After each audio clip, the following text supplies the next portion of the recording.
This is our April Green Infrastructure Work Group meeting. So it's been a very busy spring, so we haven't met in some time, but it's really great to have everybody in person.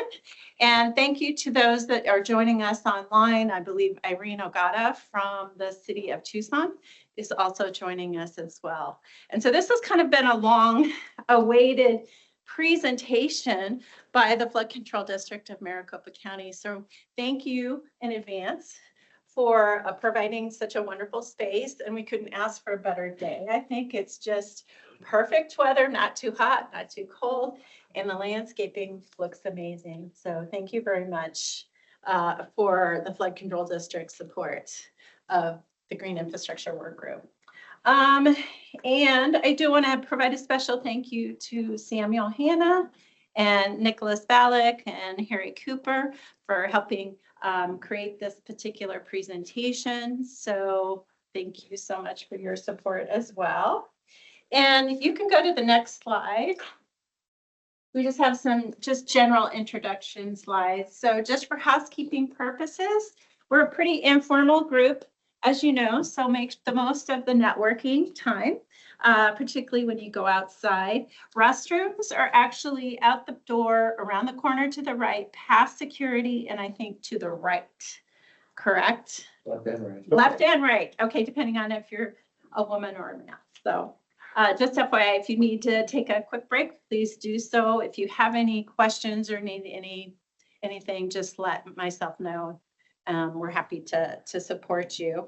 And then, of course, for those that are online, you know the Zoom drill. Keep yourself on mute. If you have any questions, please raise your hand or send us a chat. We'll be doing the best we can to monitor questions as best as possible.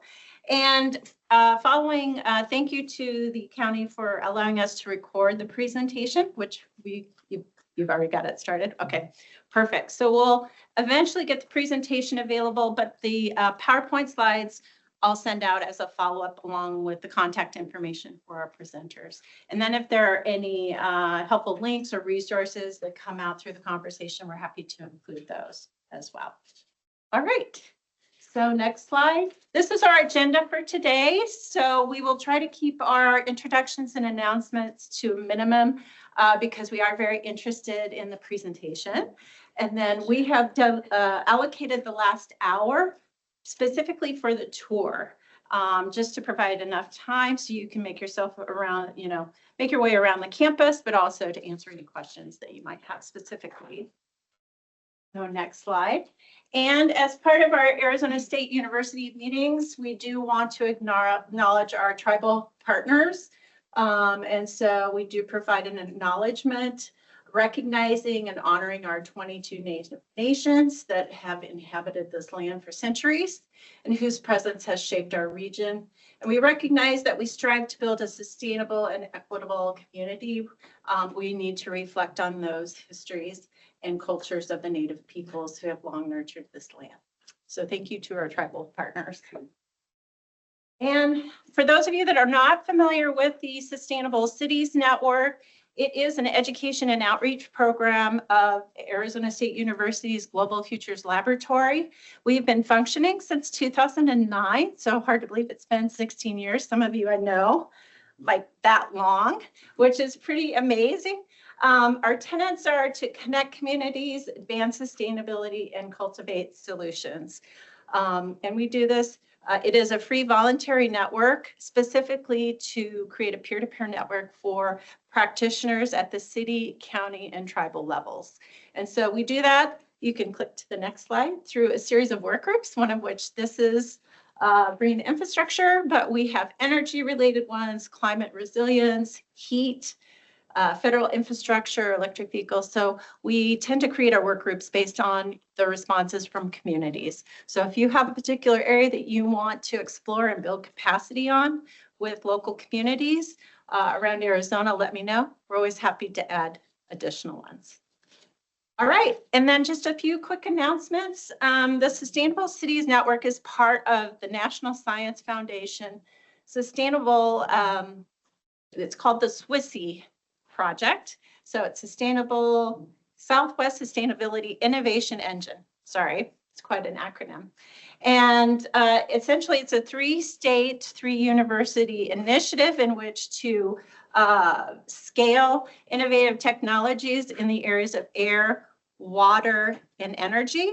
And part of that is workforce development. So we have a unique opportunity for anyone in the 3-state area that might be interested in taking online courses in sustainability related areas. We have Career Catalyst at ASU, which is an online portal that has online classes.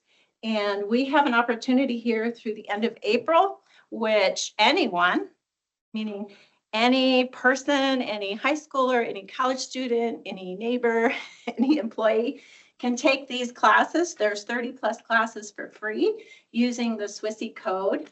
And it's everything from general sustainability. There are some that are related to greenhouse gas emissions inventory, supply chain management. They're going to be adding an AI and sustainability course. So I would encourage you to take a look at this. And I'll include the information in the follow-up, but feel free to tell your colleagues, your family, your friends, your kids, that they can take these classes for free. They range anywhere from $19, I think, all the way up to $300 normally. So this is a great deal. And as long as you check out with the SWISI code before April 30th, you can actually take these classes later. You just need to check out before that date. So just wanted to let you know about that. Also, one of our faculty at ASU, Sarah Miro, is putting together a survey on green infrastructure and policy. So I will be forwarding that out to you as a city practitioner. She would very much like to have your input. I won't go into too much detail, but I will send that out as a follow-up as well. So if you could take maybe 10 minutes of your time to fill out the survey, that would be helpful from a research standpoint. And then also, I do believe that the Arizona Department of Forestry and Fire Management will be coming out with their invasive plant grant here shortly. So just keep that on your radars. I think that will come out here within the next couple of weeks. So just want to make sure everybody is aware of that as well. Oh, and I did forget to recognize our green infrastructure work group co-chairs. I'd like to recognize Tim Connor, who is with the city of Scottsdale, and Jesse Wested, who's with Work Urban Design. Really appreciate your leadership and support. We do ask that we have participation from primarily the cities, but in this case, also the private sector to support the work group and kind of the direction of our meetings and discussions and opportunities. So really appreciate your support, gentlemen. Thank you so much. Okay. So I think with that, we can go over, oh, we had a slide with all the different pictures, but that's okay. Here we go. There we go. Also, just there is a sign-up sheet that's going around, and I would very much appreciate it if everybody could sign in on the sign-up sheet. So if for some reason you don't see it, let me know, and we'll make sure you get to that. If you want to go back a slide. There we go. So we're going to transition to our presentation today on the Maricopa County Flood Control District, Durango Campus, Green Stormwater Infrastructure Update and Tour. As I mentioned, we have several speakers today, and I would like to introduce Nicholas Balik, who is with the Flood Control District. We also have Sam Hanna, who is with the Flood Control District, Harry Cooper, who is formerly with the Flood Control District, who has been with AMLA and is now with Arizona State University as part of the ASU Arizona Water Innovative Initiative, also known as AWII. And then also John Griffin, who is prime consultant on the Durango campus project and also a senior associate with Terracon. So with that, I would like to say thank you, gentlemen, in advance for your presentation, and I'm going to hand it over to Harry to provide more of an introduction into the project. Oh, would you like to go around and know who's here? Sure. Okay, all right. So we'll just take a few minutes to do introductions of who's in the room. How about that? And do we want to start with who's online first? So I do believe that Irene Ogata. Irene, I don't know if you're able to unmute yourself if you'd like to say hello.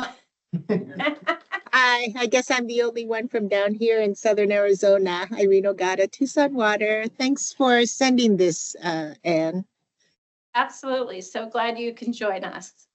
All right. So then I will hand it over to Sam and we'll kind of end up over on that side.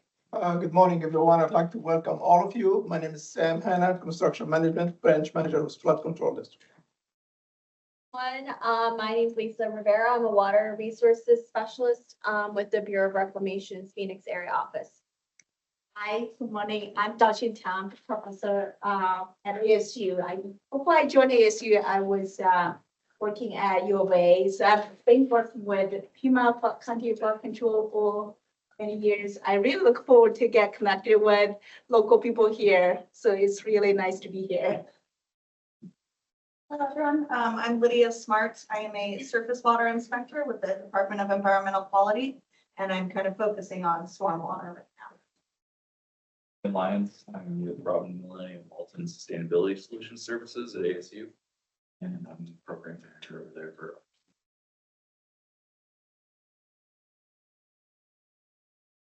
Environmental resources specialist.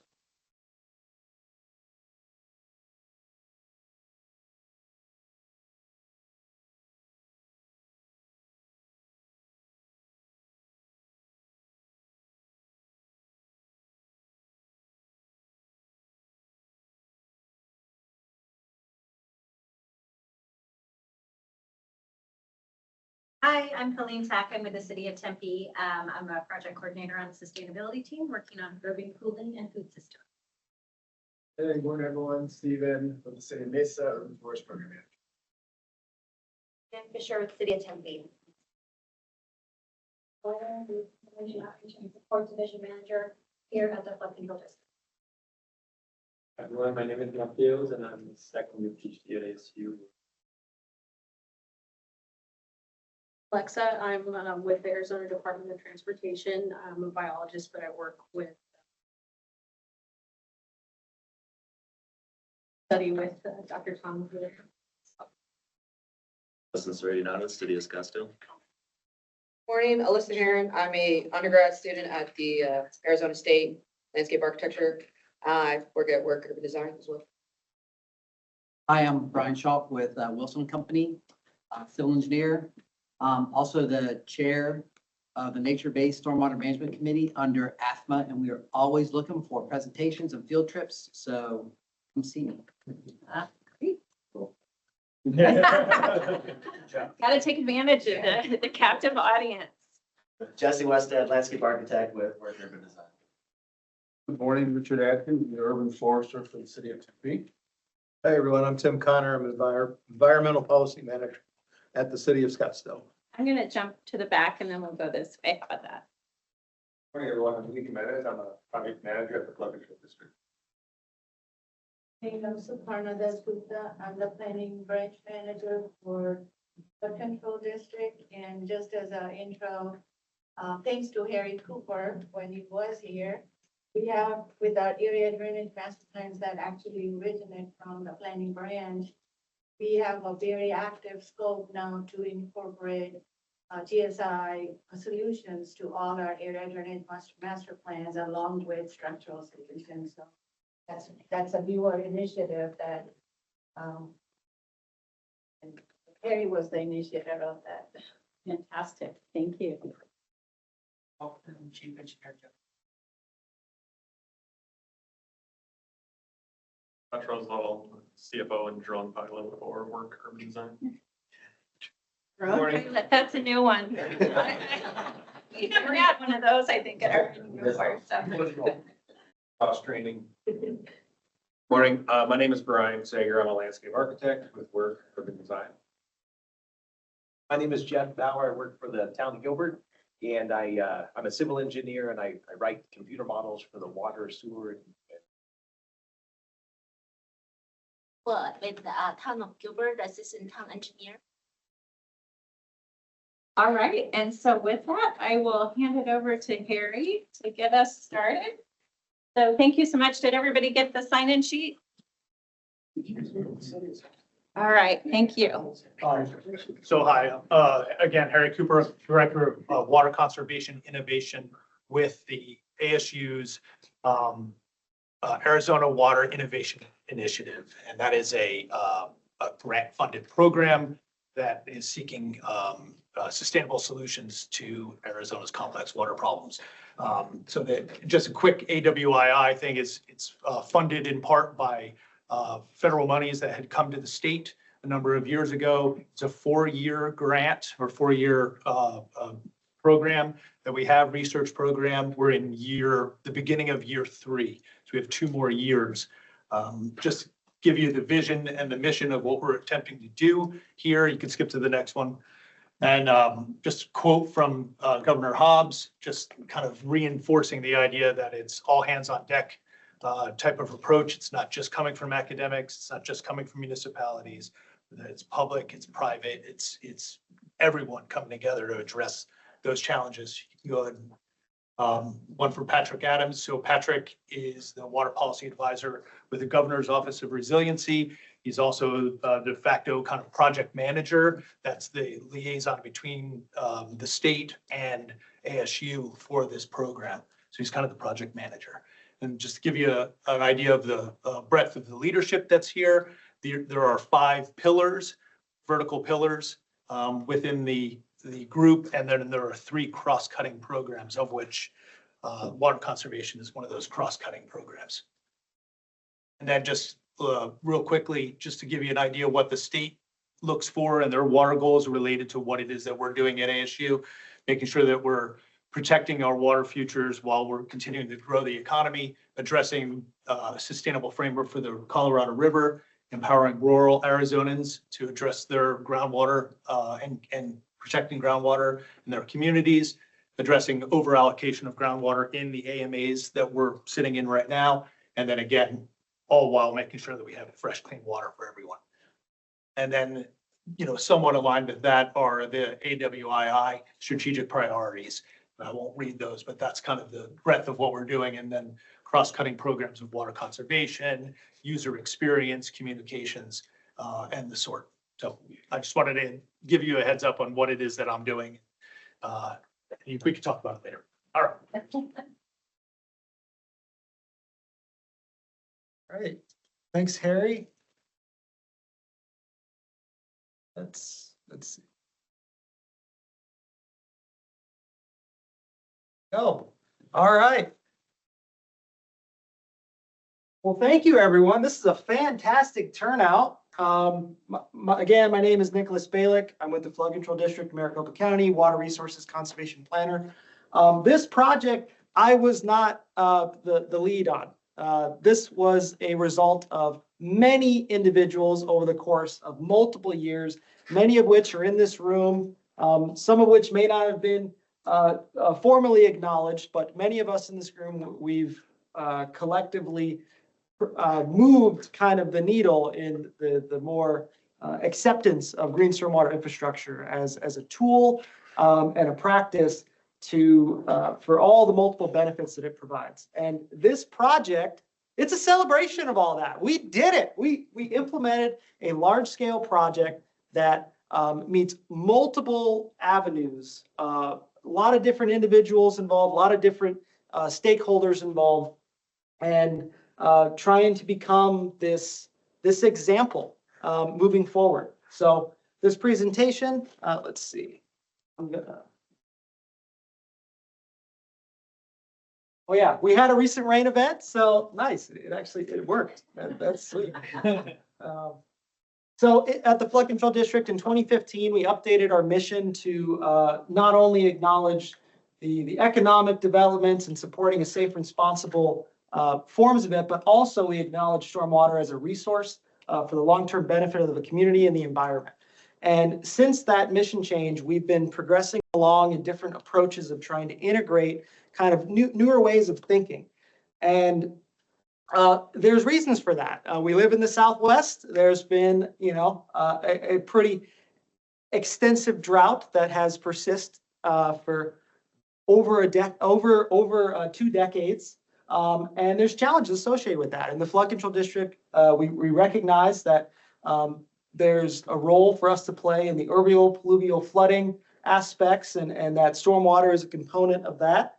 For much of us here in the room and on the line, I'm not going to dive deep into the philosophy or the applications of all this. We want to get to the nitty gritty of the actual strategies. All of you are all much well aware of the benefits associated with it, but it goes without saying that potable water use reduction is a necessity. We have to find new sources. And one of them that has been kind of this outlier that hasn't really been incorporated is stormwater.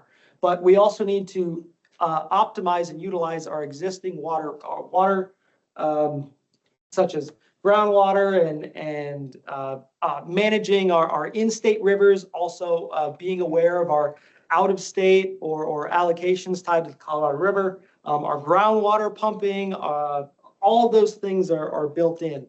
And one of, I don't want to say a silver bullet because there's no such thing, but a tool that seems to be something that can address and alleviate many of these challenges seems to point towards green stormwater infrastructure, low impact development strategies. And there's an acknowledgement that GSI, we're starting to actually get more qualitative data and quantitative data associated with the true benefits of GSI, and part of this project gets into that. I put a chart on here, which actually was from Jacob Prieto, a senior hydrologist at Pima County. 95% of all the storm events are within the first inch. And guess what? GSI does a phenomenal job at mitigating flooding within the first inch. So there's a large opportunity here where we can get after the 95th percentile of storms. And it's acknowledged that stormwater capture and use flood control is a component of that. We're not the sole entity. It takes collaboration and other entities potentially being the lead on those things, but we recognize that we are a component of that. So on the Durango campus project, this is an oversimplification, but it helps communicate. So what were the goals of the project? We wanted to reduce the water use. We wanted to have it aesthetically pleasing. We wanted to save money and also have it be a living kind of lab of sorts. And more specifically, we wanted to reduce the potable water use by around 50% or more, and then also demonstrate green stormwater infrastructure as an effective tool in the realm of flood control and other ancillary benefits. So here are the strategies that we implemented on this project, from active harvesting strategies to passive harvesting strategies. And we're going to get out there and see it. We're gonna see the inputs of it. Again, this project, if it wasn't for the individuals leading this over the years, from Harry Cooper to John Griffin, and from a couple others in this room as well. I believe Kimberly Horn and Jesse, you were also a big part of that. So there's many folks that it took to get to this point. And then also Sam in the construction branch actually implementing the project and all the challenges associated with that, and this was new. This was something different, and that creates a great opportunity. And we had to overcome different ways of thinking and different ways of implementation. That is not a small task. So here's the original kind of campus. And then we were able to overlay Flow 2D and PC Swim to kind of understand a better idea of where the kind of the stormwater capture can happen. John, you said it best, where we're trying, the design was implemented to try to design the right sizing and the right place for water harvesting. At the start of a watershed, if you can capture that water at its source, you're going to have the most impact. You're going to diminish the energy that water might have carrying downstream. So that was really kind of the philosophy and approach of designing this project. And post-construction, this is kind of from our operations and operations manual in association with the Durango campus. These kind of show you on a map where the different strategies are located. And here's what the strategies are. So stormwater collection cisterns, we actually have 3 10,000-gallon cisterns that are underground on site. There's multiple reasons for this. One of them is we had to find a way to incorporate the capture of stormwater and utilize it. And from a storage standpoint and connecting it to a smart irrigation system, we had to develop a methodology and a system where, okay, one of these cisterns essentially, or 2 of them, we kind of label it as the mothership. So this cistern, this kind of setup that's underground in the basin out there, acts as the primary source of water. And then all the other catchment systems get pumped or leveled out and filled into this system. So anytime the irrigation turns on, it's pulling from this source. And this is also, it is hooked up to potable water in the event that the irrigation still needs to run and the plants still need their water, but we need to have a reliable source. So there's a fill valve in here, and in the event that, say, June comes around, when it's our driest season, where more than likely all of the water that has been captured is going to be utilized from the storm, we can still have a reliable water source. So potable water does fill this up to a specific point. Doesn't fill it up all the way, it just fills it up to a specific level to make sure that the irrigation system can still run consistently and we don't lose prime in the pipes. We also have gutters and downpipes and drain pipes that ultimately capture the stormwater. We were fortunate that on this site, we actually have already pre-existing large metal shade structures that, guess what? Metal is phenomenal when it comes to capturing rainwater. The runoff coefficient of it is pretty high. So that was a high leverage opportunity to capture that stormwater and convey it into the system. So, and then in these 2, there's always the questions of how do you clean it? How do you prevent, debris and other things from getting in it? So when we get out there, you'll see there's actually a wire mesh that's in these downspouts that is small.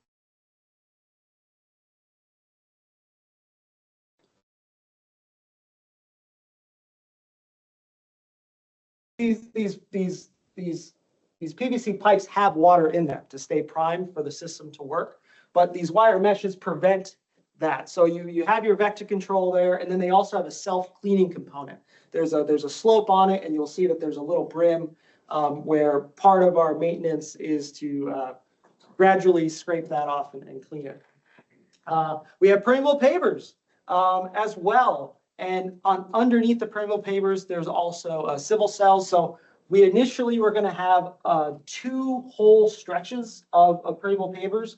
But from the modeling, it was kind of determined that ultimately this one stretch could meet the needs of managing the runoff. And then underneath it, kind of you're stacking the different strategies on top of each other. You kind of have a treatment train of sorts. We also have civil cells with trees kind of in the right of way.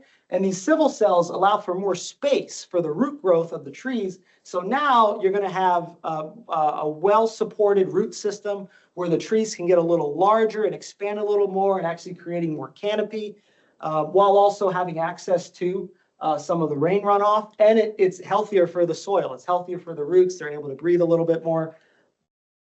We also have curb cuts. I believe there's over 35 or so curb cuts on the site, which without curb cuts, how are you going to get that stormwater off the asphalt into the basin? So this is a necessary component. And we have a couple different versions of curb cuts. In the designs, the intention was to try to have a spectrum of different strategies that we can look at. It wasn't just a one-size-fits-all. We took different areas and tried to make slight adjustments so that we can truly see what might work and where adjustments can be made in the future. So when we go out there, you're going to see different curb cuts. You're going to see endless curbs as well. That's kind of a newer one. And it captures that runoff and directs it into the basins. Then you're also going to see when we're out there, there's also this kind of, again, suite of different sediment traps. And these were, their idea is to find a way to diminish some of that high volume flow first off before it gets into the basin to help diminish some of the scour. So there's different components for that too, different examples of that. We have a smart irrigation system. We have soil moisture sensors throughout in the different zones. The soil moisture sensors we can use as data to make adjustments to the irrigation system. This is an example. It kind of shows you, it fluctuates. It shows you the temperature outside. It shows you the soil saturation as well. And then now we're going to get into more the water savings, right? So one of the big draws of this was trying to diminish our pre-existing landscaping to a more higher efficient water use, while also finding a way to truly capture stormwater and use it as a resource. So I'm going to hand it slightly over off to John Griffin a little bit here to talk a little bit about the next couple slides, because he can probably speak more directly to the rationale of how we figured out the water budget, what the long-term kind of projections are, and what the more of the rationale was. And then afterwards, and I'll dive into our current numbers. So here you go. Thanks. So again, John Griffin, a landscape architect with Terracon as the prime consultant on the project with Jesse on as a sub. Some of the guys from Kinley Horn had a great team on this. I'm really fortunate. To that point, part of what we were doing with this project is we wanted to understand when we were going into it what the opportunities were, because we wanted to also look at how to budget it and size everything correctly. Some of you probably were aware there was a lot of other studies that took place before. There was a study done with ASU that had developed some initial concepts for that was then progressed into another preliminary feasibility study that was performed. In that feasibility study, one of the original goals was looking at how we could reduce water consumption from the potable system by 50%, which is kind of a general goal. You see it in sites and LEED other places as well.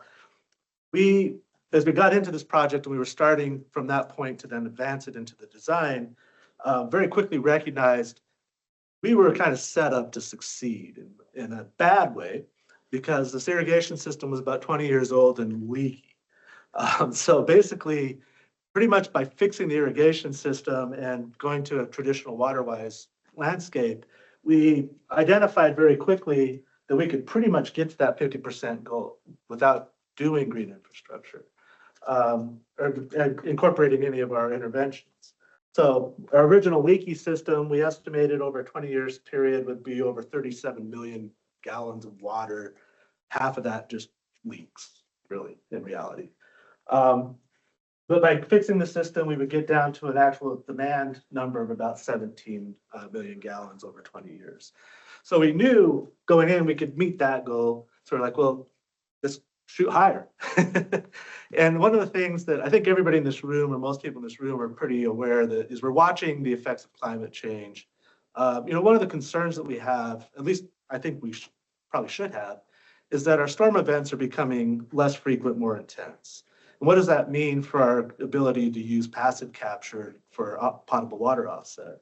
And so part of the original concept and feasibility and then work, came in and helped develop the actual design for the active capture, largely because it was important for us to figure out how to kind of fill that gap and deal with that issue that might come with having less passive capture and needing to potentially offset that with more active capture.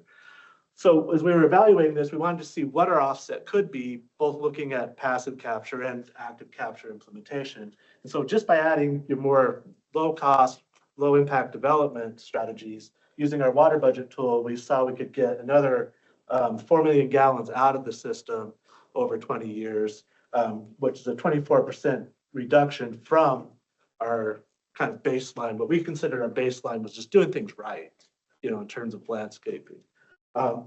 Which is a pretty nice number, just to be able to do that. with the active capture, we also figured we were approximately, depending on the year, getting to about a 42% reduction, again, from doing things right. We're blowing our leaky system out of the water, right? So I guess I was gonna say next slide, but that is me, that's my job. I apologize that this isn't very legible. So you can't see the numbers, but this was part of our water budget tool. A lot of you probably actually know Ryan Wood, who's over at Tempe now. He was a big part of developing this. Karen Stickdar, who's with West Consulting now, was a big part of that. We kind of worked collaboratively on this to develop basically the spreadsheet to kind of fill a gap and be able to look at our, develop a real budget. So baked into this is information about the plant materials we used, what their demand would be by species, looking at the ET rates, and basically trying to work this out in a way that we could work collaboratively with Jesse to figure out what would be the optimal size for our active capture system. Because, you know, initially we're like, okay, the baseline was 1 inch event, 1 inch annual event. And that kind of got us to one number, but we're like, you know, we want, if we get a bigger event, we want to be able to take advantage and have that capture. And we kind of found with our budgeting tool that our villain in our story is June, unfortunately, because June ends up being there's like 1 year out of the 10 years we were using as part of our development that actually had any rainfall in June. And it almost immediately drained our system. No matter how big our system was, we ran every year through it. June would empty it out. We'd hit the monsoon with excess capacity and having to use potable water no matter what. So we ultimately used the water budget tool to right size, basically get to where we got to the 30,000 underground storage and the 1,000 gallon above ground tank, because that ended up effectively being a good cost to benefit ratio result based on using our model.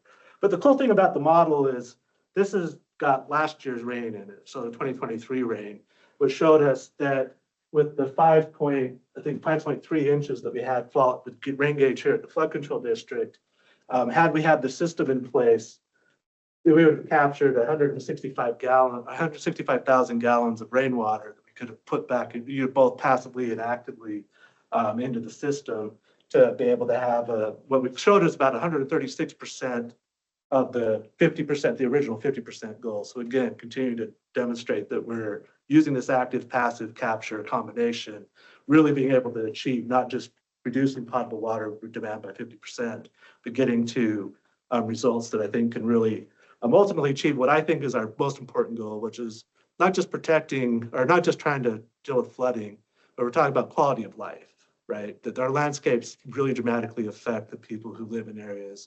And as we're looking at the results of these droughts and the potential threat they present to our trees and our urban forests, our canopies that we take for granted often, not everybody in this room, but people do, that this is kind of at the end of the day, this is one of the most important things we could be doing to protect the quality of life of the people who live in this community. And so kind of looking forward to this. We had a chance to present. The team member who's not here today is Romo Construction, who built this. And honestly, would not have happened without him. So deeply grateful for Romo, honestly. And they put the project in for an award with Arizona General Contractors, which was recognized with its first award that I've seen now for the project.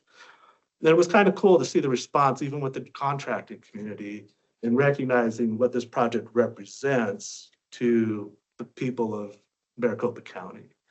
So even though Irena and Pima County has things nailed down, and they're doing it right, you know, we think that this project will be a great opportunity to get other people out, see what this can do, and start to do it more broadly and with better implementation.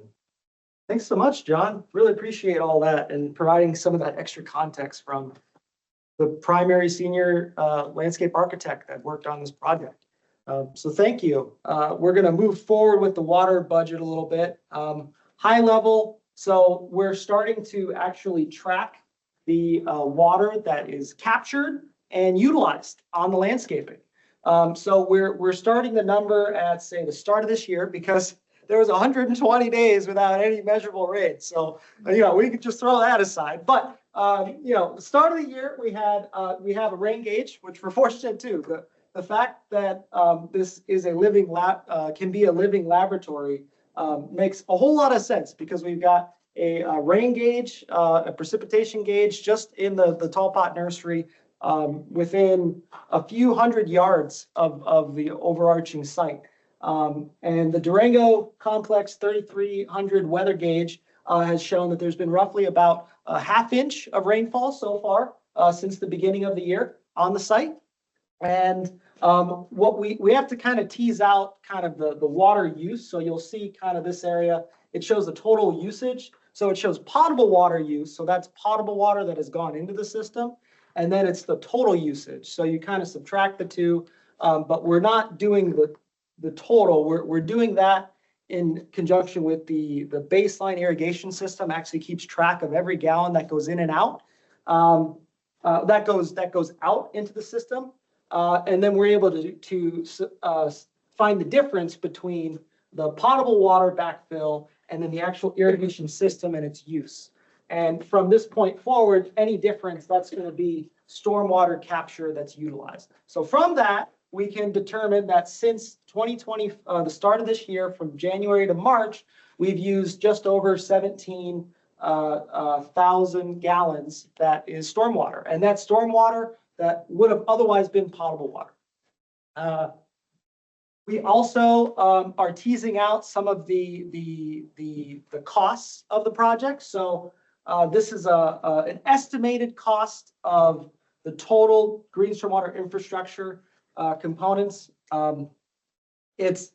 There's some shared costs associated with this. So we aggregated them out and determined that this is the best estimate we could come up with the various GSI strategies. Because high level, this project wasn't just a green stormwater infrastructure project. It was also a parking lot repaving, new electrical conduit. There was other components of the project. So we had to tease out certain things. So our best GSI total estimate cost with landscaping and all that is just around just under 2.11 million. But keep in mind that there's multiple different structures and strategies. So this, don't get sticker shock from this. See that there's also a large quantity of the such. But this kind of helps with the conversation. I also want to add another asterisk, which is this is for this specific project. And all of us who are in the general world of GSI, every single project, it is all different. It all depends. It's site specific. So keep that in mind. This isn't an end all be all. Every project is different. So keep that in mind.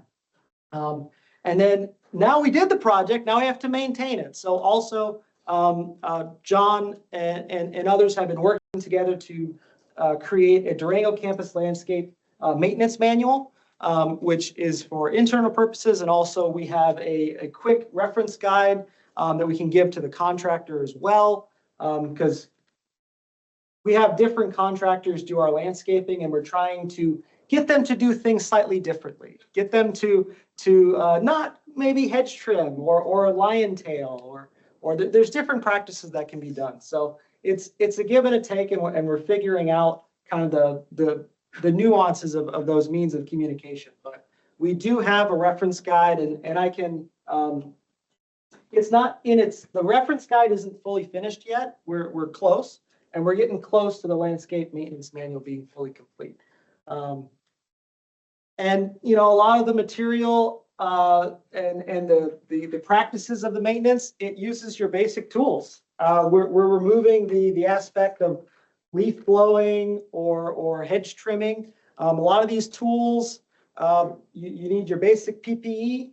For those who work in right-of-way, or work outside, you have your protective equipment, you have your gloves. And really, when it comes to the pruning practices, it does state in the landscape maintenance manual that there is an arborist, a certified arborist, because having that knowledge and knowing how to properly prune a tree, it's essential for its long-term health. And for us to really see the long-term benefits and create that tree canopy. Let's see, so we're gonna move forward. So here's a high-level rendering of what the project is supposed to look like. This kind of shows you some of that tree canopy that I was talking about. And here's what it looks like now after that rain event. So pretty close to the rendering. We still have to wait for some of the trees to grow and to get a little bit more some of the information as time goes on from it, but it's quite exciting. And as you've all seen, when you were entering the building, you probably saw a little finch or some type of kind of native wildlife flying around. Many folks here at the flood control district have already mentioned numerous times that the landscaping looks phenomenal. They're interacting with it. There's a positive kind of emotional component associated with it too. People are happier as a result of it. And there's some other, those ancillary benefits you can't measure, but that is a component. So after that, we have about 8 minutes or so. So let's get into questions.